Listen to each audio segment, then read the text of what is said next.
And there's a subtle thing that happens here. What is in the nation's best interest, to pick up Uwe's points about public goods, is not necessarily in the investor's best interest at exactly the same time. So one of the questions that we always ask people that come to us and want to talk about backing a venture is, who is going to pay for your system? And a lot of the time the answer is, we're not at that stage yet. And we say, okay, when you get to that stage, come back and see us. But for right now, we don't need to continue this discussion. Because a lot of these things have abstract payers, but in the real world, you have to have real income, and it has to come from real customers.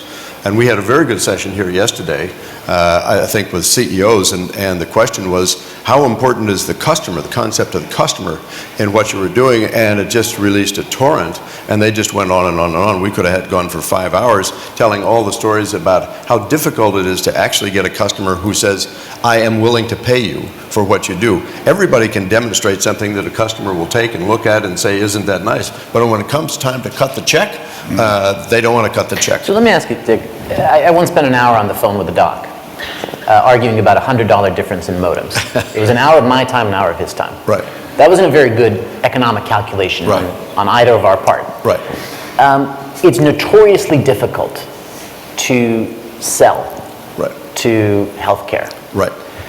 Is the distribution channel a part of this problem that you're saying? Not just that, because risk may shift to providers, and it may be worth their while to invest in population health IT tools, but getting the distribution channel right may be a barrier. Distribution channels can be, in certain circumstances, huge problems.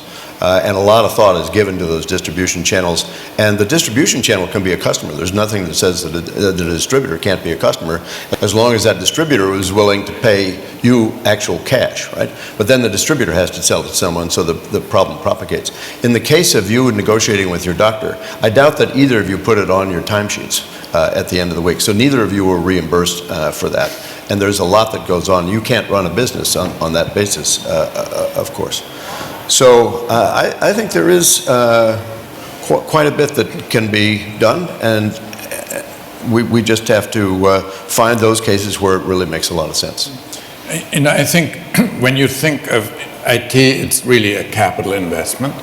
And for any business will look at the capital investment, it either will enhance your revenue, or for the given revenue you're getting, lower the cost of producing what you're doing.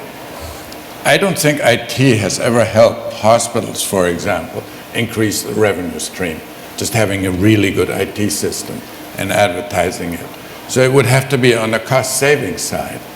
But even there, since they so far still get paid fee for service, except for CMS, for Medicare, the cost savings aren't always so easily realized, because it takes a lot of, it's actually, to put a whole new information system into a hospital is like the Normandy invasion. It's a big military exercise.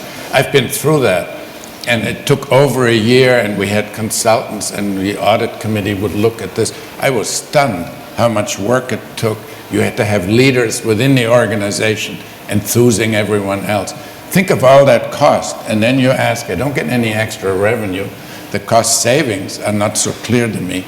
And then the company with whom you were dealing were bought by another company who neglects the product, and then you're sitting with stuff that isn't kept up to date. So the supply side to the hospitals also had to do a lot of learning, and I think there was a lot of stuff done that disillusioned a lot of hospitals. Talk to CEOs of hospitals. A lot of them were disillusioned with the first phase in the 90s, say. But I think that's changing, particularly if payment models change.